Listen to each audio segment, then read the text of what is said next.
Alright, this is how you take the radio out. You need a little panel popper like this, preferably the thin plastic ones. There are clips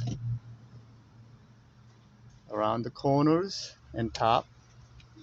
And be very careful, as you might guess, this bezel is quite expensive. And you start it from the corner to pop, and pop it all the way around. On the back of it, as you can see, there are tabs right here, right here, right here, right here. So it's all the way around.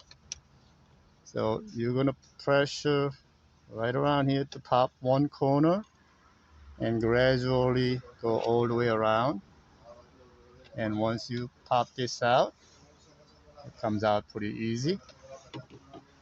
Then on the back of it, there are torque screws right here, and right there, and right there, right here also.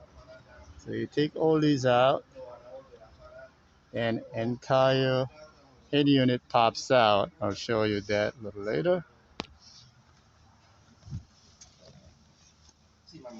These torque screws, the big heavy duty ones, one here,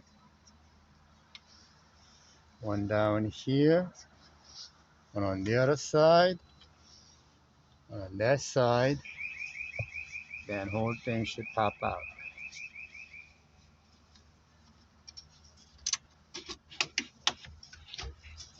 Okay, I can't do it with one hand, but I'll show you once I get it out.